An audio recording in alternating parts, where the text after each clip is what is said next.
Se encuentran presidiendo esta conferencia de prensa el doctor José Ángel Córdoba de Villalobos, secretario de Salud, el licenciado Fernando Gómez Montt, secretario de Gobernación, y el doctor Philip Lamy, representante de OPS-OMS para México. Tiene la palabra el doctor José Ángel Córdoba de Villalobos. Sí, buenas noches a todas y a todos. Queremos compartirles a ustedes las últimas informaciones que tenemos en relación a los casos confirmados de esta epidemia por el virus de la influenza H1N1. Hasta este momento, faltando todavía 200 pruebas por terminar el proceso, que las tendremos en un par de horas más, tenemos ya procesadas 1.303 pruebas, de las cuales 473 han sido positivas. Tenemos 473 casos confirmados, de ellos 454 se encuentran vivos y 19 personas lamentablemente han fallecido. Estos casos se encuentran repartidos en 18 estados de la República, aunque especialmente concentrados aquí en el Valle de México, y de los casos que desafortunadamente han fallecido, la distribución en cuanto a género son 14 del sexo femenino y 5 del sexo masculino, 6 casos entre 21 y 30 años y 6 entre 31 y 40, que es donde está la mayor proporción de los casos que han fallecido, y el origen o el sitio en donde fallecieron fueron 3 del Distrito Federal, 4 en el Estado de México, 1 en Oaxaca y 1 en Tlaxcala. Pudimos corroborar que ese caso efectivamente falleció en Tlaxcala, en el Hospital General del ISSSTE, que se encuentra en la carretera Ocotlán-Santa Ana. Otros datos que quisiéramos compartir con ustedes es el hecho de que la CONAMED ha revisado ya 218 expedientes de los casos que estaban como sospechosos. Estos incluyen todos los casos hasta el día 30 de abril. Hasta ese día, entonces, de todos los expedientes revisados, ya se han descartado 74 como sospechosos y permanecen como sospechosos de acuerdo al caso, al cuadro clínico 121, y los 19 que, como les he informado, han sido confirmados. Hay muchas personas que han manifestado tensión y se observa además un incremento en el número de consultas que tienen que ver con apoyo emocional, llegando a ser hasta el 15% de las llamadas al 01800. Hasta el día de hoy hemos tenido 2.409.676 llamadas. Y antes de finalizar, una vez más quiero agradecer y reconocer el esfuerzo de todo el personal del equipo de salud de todas las instituciones del sector que han trabajado horas extras y han contribuido en todo momento para atender esta alerta. De igual forma, el personal multinacional que nos acompaña como expertos de la OMS, Organización Mundial de la Salud, OPS, Organización Panamericana de la Salud, del CDC de Atlanta y del Ministerio de Canadá. En especial quiero reconocer a la ciudadanía que se ha comportado de una manera ejemplar y está actuando de manera responsable y madura. Los exhorto a que continuemos unidos, sociedad y gobierno, frente a este reto, el cual nos está permitiendo demostrar al mundo que México estaba preparado con antelación y que con hechos está respondiendo a la altura de las circunstancias, y que frente a las naciones hermanas sabremos responder y dar resultados en beneficio y la protección de todos los mexicanos. Muchas gracias. En el uso de la palabra, el secretario de Gobernación, Fernando Gómez Montt. Gracias, buenas noches. Como ustedes saben, mañana inician las campañas electorales. En razón de lo anterior, el día de ayer se entregaron a los institutos electorales, tanto al federal como a los estatales, lineamientos para que la realización de los actos de campaña, fundamentalmente aquellos actos que implican la agregación de personas. El día de hoy, el secretario de Salud, en uso de las facultades conferidas por el decreto de atención a la emergencia, ha firmado un nuevo acuerdo en el cual hace obligatorios dichos lineamientos y, en razón de ello, exhorta a los partidos políticos a que no se realicen conglomeraciones que hagan inviable el cumplimiento y la observancia de dichos lineamientos.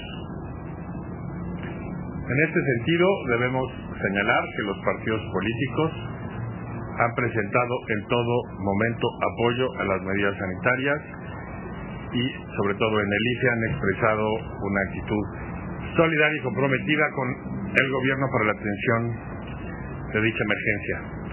El presente acuerdo, aun cuando tiene una vigencia hasta el día 15 de mayo, señala que podrá anticipar la terminación de dicha vigencia con anterioridad si así lo estima el estado de cosas relacionado con la emergencia sanitaria.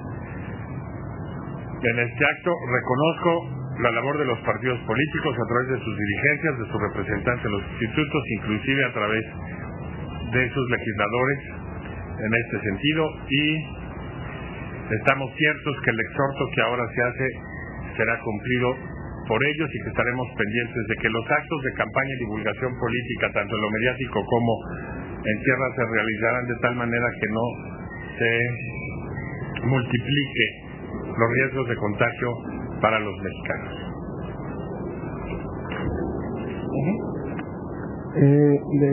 Entraremos a preguntas y respuestas. Les pediría que fueran muy concretos, una pregunta por cada persona.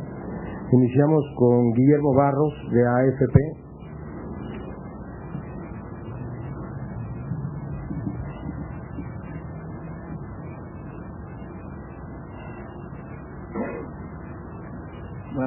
Buenas noches, señor ministro. Hoy han salido informaciones desde la OMS en Ginebra, esta pregunta también es para el señor Lamy, acerca de un primer aviso que les hicieron llegar el 11 de abril sobre casos inusuales de epidemia. Posteriormente hubo otros, como por ejemplo el de la mujer que falleció en Oaxaca, y al parecer ustedes respondieron que se trataba de casos puntuales. Quisiera ver si pudiera aclarar este punto. Sí, para evitar las malas interpretaciones, quiero leerles a ustedes la relación que tenemos de nuestro embajador ante la OMS en relación a esto. El periodista cuestionó a la OMS sobre su reacción ante la crítica del gobierno de México al organismo por su supuesta dilación en la respuesta. El doctor Ryan explicó que el sistema de alerta recibe información de fuentes informales y formales a través de los puntos focales del Reglamento Sanitario Internacional. Estas señales son corroboradas de inmediato a través de un sistema complejo de comunicaciones con las autoridades nacionales de salud. En este sentido, describió la bitácora de las comunicaciones sostenidas con las autoridades mexicanas, en el sentido de demostrar que la información recibida de parte del punto focal en México, así como de Canadá, fueron enviadas a tiempo por México y respondidas a tiempo por la OMS. Finalmente, el doctor Ryan concluyó enfatizando que en ningún momento la Organización Mundial de la Salud percibió falta de cooperación o apertura de parte del gobierno de México. El resto son los detalles de cómo se fueron dando las comunicaciones todo el tiempo entre ambos organismos. ¿El doctor Lamy contestará algo? Sí, no. Yo creo que el señor secretario de Salud también se había expresado el día de ayer sobre este punto y hay una estrecha comunicación entre el Gobierno de México y nuestra organización en los diferentes niveles. Estamos colaborando estrechamente, no hay ninguna divergencia de ningún tipo. Liliana Hernández, periódico Excelsior. Buenas noches, secretario. Mi pregunta es si le han dado seguimiento sanitario al bengalí que falleció, le han dado seguimiento a la familia y bueno, si se ha estabilizado esta epidemia, ¿qué recomendaciones va a dar a la gente? Porque se está confiando y bueno, vimos que algunas playas de Acapulco están llenas de capitaninos y también los supermercados, y pues esto está generando aglomeraciones. Entonces, ¿va a intensificar algunas recomendaciones para que la gente ya no se confíe? La persona que era, hay duda que fuera de Bangladesh o pakistaní, ya no es posible dar seguimiento a familia, dado que ni siquiera están aquí. Entonces, en este caso, sí, no tenemos el seguimiento a este caso. Las recomendaciones se darán en su oportunidad, dado que, como lo he señalado de manera sistemática, necesitamos seguir consolidando lo que estamos observando, una disminución de los casos graves. Por ejemplo, el ISSSTE de los pacientes que tienen internados sospechosos, el 70% son casos moderados y ya son un 30% son casos graves, y cada día hay menos casos graves, y de hecho ha ido bajando la mortalidad. Entonces, ya con las pruebas confirmatorias, con todos estos datos, el próximo lunes se podrá a conocimiento de ustedes las acciones que se van a emprender. Víctor Gamboa, Radio Centro. Sí, buenas noches. Para el doctor Córdoba, si bien la emergencia está ahorita, hay preocupación también entre la población de qué va a ocurrir en la próxima temporada de influenza estacional.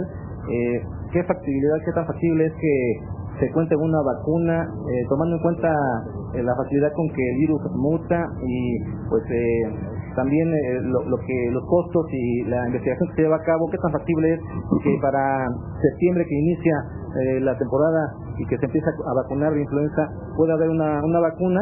Y para el secretario de Gobernación también quisiera preguntarle respecto a las movilizaciones de los maestros. Mayo es un mes que está caracterizado históricamente por ser de movilizaciones callejeras del magisterio. ¿Sí ha habido ya diálogo con la disidencia magisterial para evitar las concentraciones multitudinarias y sobre todo los plantones que se llevan a cabo en el Zócalo y en otras zonas del país que no se caracterizan por ser higiénicos principalmente? Sí, estamos preparados y se ha previsto que en la tercera Semana Nacional de Salud, que se da habitualmente en la última semana de octubre, iniciemos con la aplicación de alrededor de 18.5 millones de vacunas contra la influenza estacional, en el que estamos esperando si va a haber una modificación de sus componentes de los 5 virus de los cuales protege. Es posible, dado los tiempos que se han mencionado por los laboratorios, de 6 meses para la producción de la vacuna, es posible que a fin de año pudiera haber una vacuna específica contra este nuevo virus, y bueno, en su oportunidad tendremos que analizar la existencia y el costo y la utilidad de esta vacuna en función de las pruebas que se tengan, en fin, de diversos factores para la decisión de aplicarla, que seguramente será positiva. Juan Carlos Lorca AP. Perdón, secretario. Disculpe. Bueno, como es de su conocimiento, varias de las movilizaciones que se venían anunciando para inicios de mayo fueron desmovilizadas, y hemos encontrado en las organizaciones sociales una respuesta responsable en el sentido de preservar condiciones que eviten la multiplicación o el riesgo del contagio. Esta comunicación se hace cotidianamente, y es en la medida en que las autoridades sanitarias nos van dando horizontes más claros del comportamiento social exigido para evitar los riesgos de contagio, que nosotros vamos generando esos puentes y esos diálogos. Por ejemplo, en el caso de la sección 22 en Oaxaca, ayer hubo un acto en donde entregaron su pliego, ya no vinieron a México y están matizando tanto los números de agresión que están teniendo como los modos de expresar sus peticiones o de sus reclamaciones salariales. Juan Carlos Lorca AP. Buenas noches, señor secretario. Son dos preguntas. Una es, hoy el señor Curi, que es asesor de su despacho, decía que desde el 28 no hay nuevos decesos confirmados y que hay uno sospechoso del 29. Nos gustaría si pudiera actualizar esto, si nos confirma estas cifras, y si entre estos 3 nuevos decesos que anunció confirmados hay alguno más reciente de eso. Y para el secretario de Gobernación es nada más saber si está sugerido a los partidos no realizar estos mítines o estas aglomeraciones, o si en efecto es una prohibición. Sí, dentro de los casos confirmados, el último deceso es el día 28. Y de hecho tenemos, como les decía, una pendiente de disminución. De hecho, el 28 y el 29 hubo solo un deceso confirmado en cada día. Los lineamientos son obligatorios, en tanto que es muy difícil realizar actos masivos o determinado número de agregación. Cumpliendo esos lineamientos, es que se le exhorta a los partidos políticos y a los candidatos, eviten hacerlas en cuanto no haya condiciones para que se cumplan estos lineamientos. Al final la responsabilidad es de los partidos políticos y de sus dirigentes, y a esta fecha hemos encontrado un gran sentido de responsabilidad de los partidos políticos, quienes se han abstenido de realizar estos actos. En tanto que solo los lineamientos son obligatorios, nosotros no podríamos prohibir a priori actos que pudieran cumplir o no con esos lineamientos. Es muy difícil que en un acto de determinada magnitud pudiéramos preservar que en 10 metros cuadrados se obtuviera tal o cual densidad. Son muy dinámicos. Pero la verdad es que los partidos han sido sensibles y todo el mundo quiere superar esta etapa, actuar con responsabilidad, y nadie quisiera ser ocasión de riesgo para los demás en materia sanitaria. Hasta ahora ha habido disciplina a las medidas sanitarias y creemos que esto se irá dando en la medida que sea necesario para superar la contingencia. Ruth Rodríguez, del Universal. Sí, buenas noches. A mí me gustaría saber, señor secretario, de los casos acumulados, ¿cuántos son mujeres? Porque llama la atención que de los 19 personas fallecidas, 14 corresponden a sexo femenino. No sé si esto es casual o están investigando algún factor. Y también me gustaría saber qué reporte le dio el presidente Calderón al presidente Obama sobre esta epidemia, y por qué tanto optimismo, ¿no? Gracias. Mire, Ruth, de los casos acumulados que tenemos, de los 473, 255 son mujeres y 218 son hombres. Es decir, aquí sí ya en todos los casos hay una distribución que casi se iguala entre ambos sexos, 53.9 contra 46.1. Y también hay entre los casos acumulados diferencias en los grupos que han sido afectados, en relación, por ejemplo, a que en las defunciones la mayor parte están entre 21 y 40 años. Aquí no, aquí la mayor parte, de hecho casi el 50%, están entre los 0 y los 19 años. Tenemos de 0 a 9, 24.9%, y de 10 a 19, 23.2%, y después va bajando, 19% de 20 a 29, 13.7% de 30 a 39, y así sucesivamente. Entonces sí, no es la misma distribución en todo el panorama global de los 473 que explícitamente o específicamente en los casos de defunción. Sobre la conferencia del presidente Calderón no estoy informado de los detalles. Karina Aguilar, Radio 13. Gracias, buenas noches. Secretario de Salud, preguntarle si nos pudiera dar un poco más detalles sobre nuevos lineamientos, por ejemplo, qué distancia debe guardar una persona entre otra, si estos lineamientos son específicamente para partidos políticos durante las campañas electorales, o bien si también son para alguna otra institución, porque vemos que ahora incluso en esta conferencia pues ya se nos dan a nosotros ciertos lineamientos de distancias. Y para el secretario de Gobernación, preguntarle si va a haber sanciones o se están contemplando sanciones a las iglesias o a los templos de culto por la realización de misas, porque parece que siguen haciéndolo, y bueno, mañana es domingo, mucha gente va también. Gracias.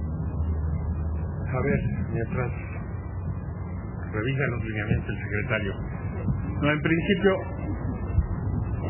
los organismos políticos y sociales han dado una muestra importante de responsabilidad, y los líderes de asumir y de encabezar la dirección de estas medidas para que se respeten y sean aplicadas, ¿no? no hemos hecho un análisis de sanciones en cuanto a este tipo de conductas, en tanto que no hemos visto una pauta de inobservancia. Ahorita hemos dado más espacio a la política que a una visión que se reduzca a tratar de aplicar o de conminar a la obediencia y a la disciplina por la vía de la amenaza y la sanción. La verdad de las cosas es que la responsabilidad de los liderazgos de las organizaciones sociales y políticas ha sido muy importante y no hemos tenido que asumir una dinámica distinta. Sí, hay una gran cantidad de lineamientos técnicos que, bueno, se asemejan totalmente a los lineamientos generales. Por ejemplo, aplicar los filtros de supervisión a través de cuestionarios para identificación de algún síntoma de infección respiratoria, solicitar a todas las personas que ingresen a las oficinas lavarse las manos con agua y jabón, no permitir el acceso a personas que presenten signos evidentes de enfermedad respiratoria, lavar las manos y las muñecas frecuentemente con agua y jabón o bien usar gel antibacteriano, al toser o estornudar hacerlo con la técnica correcta, mantenerse alejados de personas que pudieran tener infecciones respiratorias, platicar procurando mantener una distancia de 2.25 metros, ya que el virus se transmite a través de las gotas de saliva, evitar compartir artículos de oficina como plumas, lápices, plumones, marcadores, CDs, USBs, etcétera, no saludar de beso, mano o abrazos, no acudir a lugares cerrados concurridos,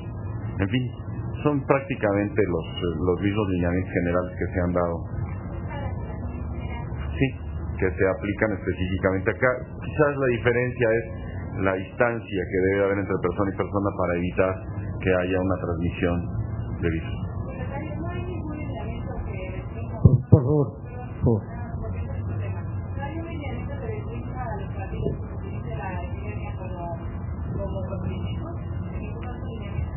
No, eso son cuestiones que no nos atañen a nosotros. Es el instituto quien tiene que velar por esto y el tribunal finalmente dictaminar si hay una violación en las campañas políticas. A ver. Lucía bien, W Radio. Gracias, secretario. Buenas noches. Decía hace un rato, secretario Córdoba, que tiene ahí el detalle de las comunicaciones que tuvo con la OMS para, digamos, ya descartar cualquier duda al respecto. No sé si podría detallarnos exactamente cuándo tuvieron la primera comunicación, es decir, fechas, horas, qué información intercambiaron. Y bueno, dado que están casi terminando las pruebas, ¿puede decirnos en qué fecha se presentó exactamente el primer caso? ¿Cuándo, qué día encontraron el pico mayor? Si es que, y cuándo empezó la actualización de la que hemos estado hablando esta semana. Creo que he sido bastante explícito con la explicación que he dado y creo que no tiene caso seguir redundando sobre el mismo tema. Está claro que no hay ningún conflicto, ninguna acusación de retraso en el momento de la declaración de la emergencia. Creo que esto se ha estado dándole vueltas y vueltas. Da la impresión de que más que buscar conjugar esfuerzos, se busca ver cómo se encuentran grietas para tratar de separar los esfuerzos. Ya lo hemos mencionado muchas veces, Lucía. Si no, lo repetiría, pero no tiene caso, los voy a aburrir. Larry Rutter, The New York Times. ¿Cuál era la otra?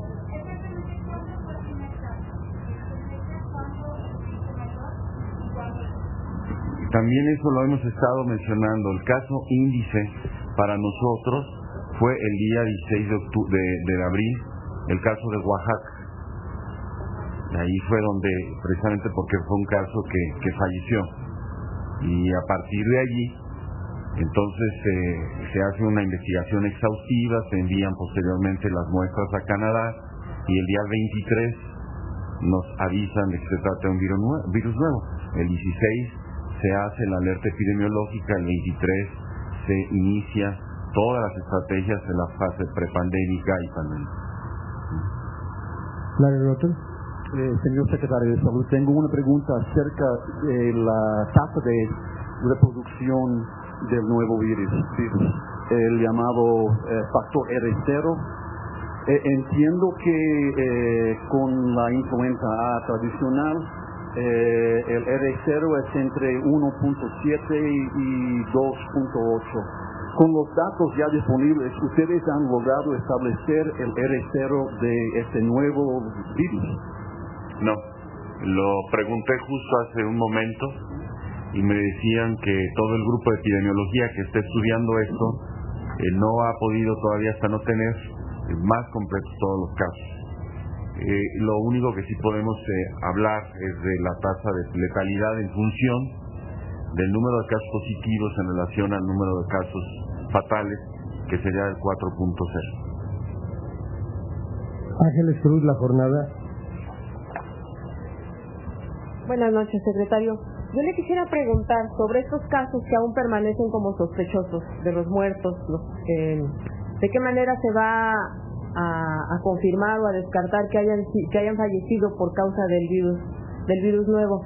Y el secretario de Gobernación en algún momento, no sé si ya se acordó con los partidos, es decir, ¿usted ya no recomendaría que las campañas se pospusieran por lo menos unos días o una semana más, al menos en lo que se puede el gobierno federal tomar una decisión sobre las medidas preventivas que se deben continuar llevando? Gracias.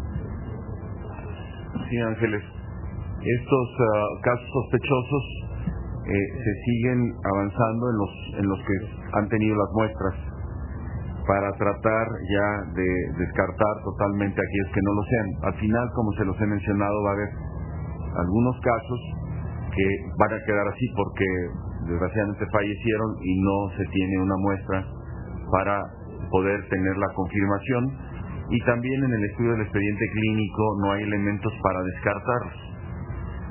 Entonces esos casos ya vamos a llegar a un punto donde ya no se van a mover y van a ser casos que van a quedar así señalados como tal, y solamente vamos a trabajar ya en los casos confirmados, tanto de los que viven como de los que fallecieron.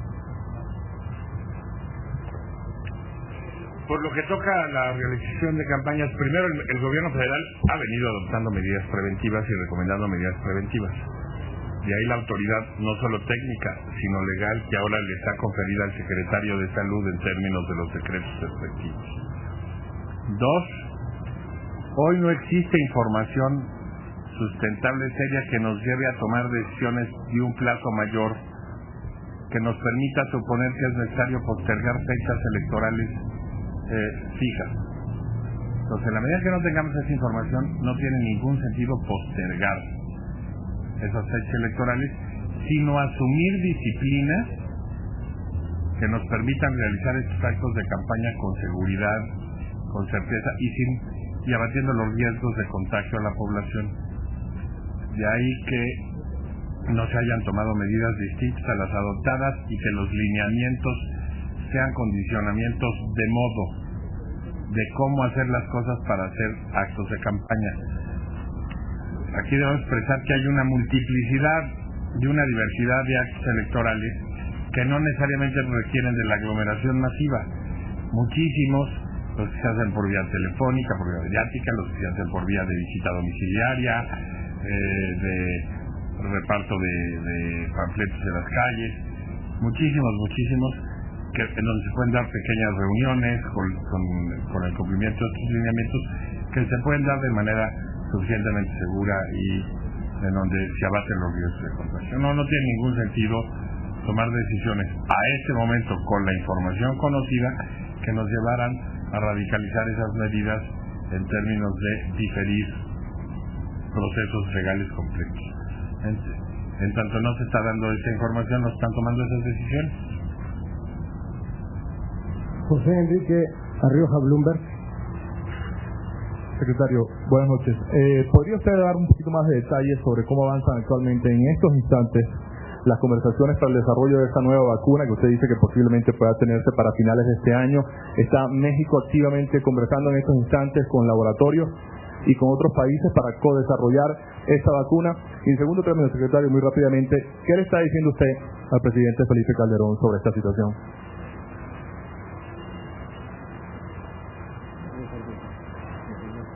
Bien,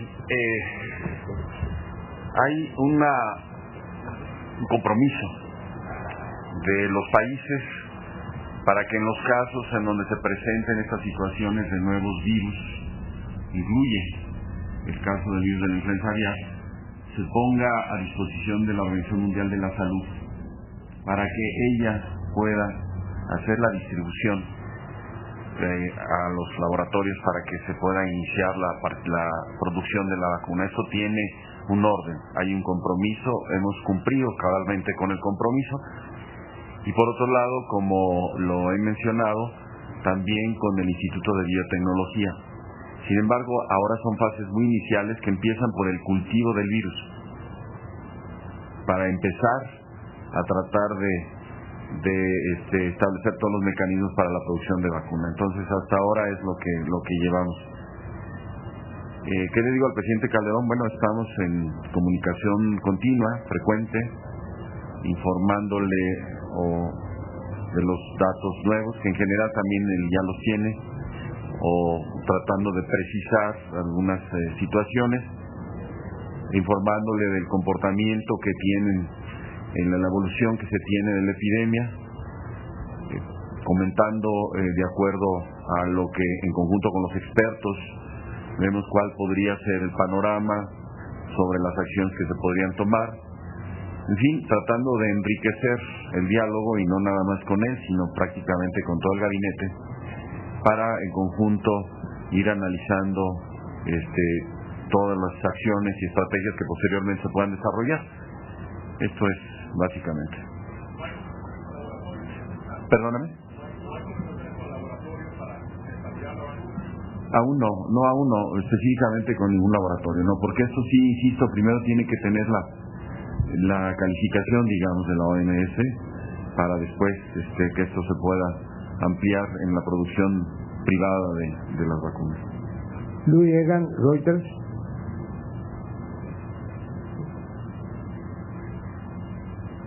Secretario, hemos escuchado hoy que una de las razones por la cual hay personas fallecidas en México por este virus y solo un caso afuera sería porque las víctimas o han tenido una enfermedad pulmonar preexistente o han tenido un acceso tardío al tratamiento. Quisiera saber si usted puede confirmar oficialmente esta explicación, y si es así, ¿cuántos de los 19 muertos sufrían de una enfermedad preexistente? Y solamente para aclarar lo que dijo hace unos minutos sobre los casos sospechosos, quiero confirmar que el número ha subido nuevamente. Ayer bajó a 101, me parece, y ahora está subiendo nuevamente a 121. ¿Y es así? Gracias. No sé quién le haya usted dado ese dato. Seguramente tiene acceso a otras fuentes de información, pero no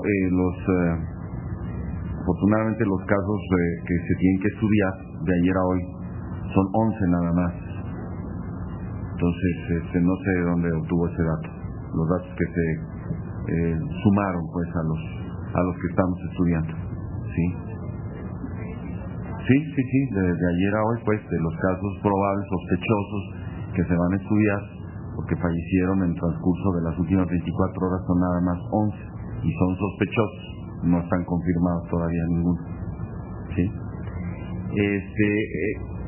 En el caso de los pacientes fallecidos, no es específicamente un perfil relacionado con una enfermedad previa. Sí hay una relación un poco al momento de la atención, aunque esto no es estadísticamente significativo. Cuando se hace el análisis o la diferencia entre casos fallecidos y no fallecidos, el promedio del día que fueron atendidos o acudieron más bien a consulta de los no fallecidos, por lo menos en los casos del Seguro Social, fue 5 días, y de los que fallecieron fueron 6 días. Entonces no es estadísticamente significativo. Habrá que esperar a tener una muestra mayor para ver si realmente hay una diferencia estadística, y por lo demás, insisto, no hay, dado que precisamente se está dando en edades entre 21 y 40 años, otros factores aparentemente asociados a la persona pudieran estar asociados o a la capacidad, a la virulencia del germen o a otras situaciones, pero hasta ahora es lo que llevamos dentro de los estudios que se están haciendo. Se sigue haciendo toda la investigación, tanto de los casos fallecidos como de los casos no fallecidos, para poder tener parámetros de comparación que pudieran tener una diferencia estadística que nos pudiera orientar un poco más. Blanca Valadez, Milenio. Buenas noches.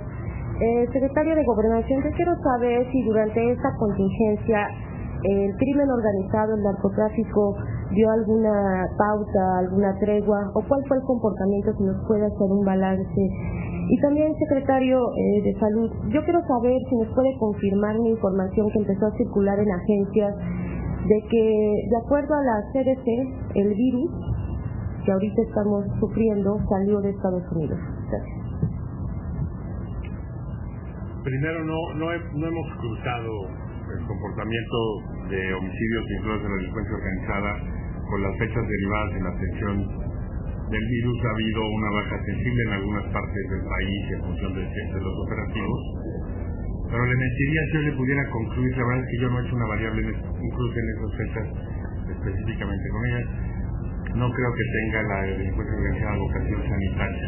Entonces, en principio es una hipótesis que me parece que se podrá despejar de manera muy sencilla. Sí, la información que tenemos es la misma seguramente que usted leyó, que está reportada por AFP, y en donde dice: las autoridades sanitarias estadounidenses no descartaron el sábado que el foco inicial del virus H1N1 responsable de la epidemia de influenza se hallara en Estados Unidos. Por ello, estos comentarios repetidos de dónde empezó, que si aquí, si allá, yo creo que esto va a llevar tiempo para llegar a la conclusión. Vemos pues que hay estas dos posibilidades. Margarita Vega, Reforma. Gracias, buenas noches, secretario. Yo le quería preguntar si podemos conocer de los casos confirmados que han fallecido, en qué días fallecieron cada uno de ellos, y también dijo que de ayer a hoy son 11 las personas que murieron de forma sospechosa por esta enfermedad. Podemos también conocer los días previos para tener una especie de curva de la enfermedad. Y doctor, ¿qué tan representativas son las muestras? ¿De qué universo de casos? ¿Qué porcentaje representan? Gracias. Sí, todas estas muestras, que son las que tiene el INDRE, vienen desde el día 11 de abril. El día, a revisar todas las muestras, porque las van guardando para estarlas analizando o confirmando, porque de hecho hasta en un 30% de los casos en que la inmunofluorescencia detecta o establece negatividad para A, que sabemos que este es un virus A, se llegó a demostrar, o son casos que son del virus nuevo. Entonces se procesaron todas estas, y en particular se encontró que 2 casos el día 11, un caso el día 13, un caso el día 16, 2 el 17, 3 el 20, 1 el 22, 1 el 24, 1 el 25, 5 el 26, 1 el 27 y 1 el 28. Ese es el total de los casos.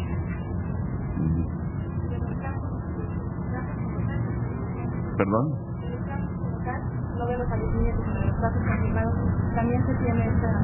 No tengo en este momento aquí la información. Esto es lo que tenía. Gracias por su participación y buenas noches.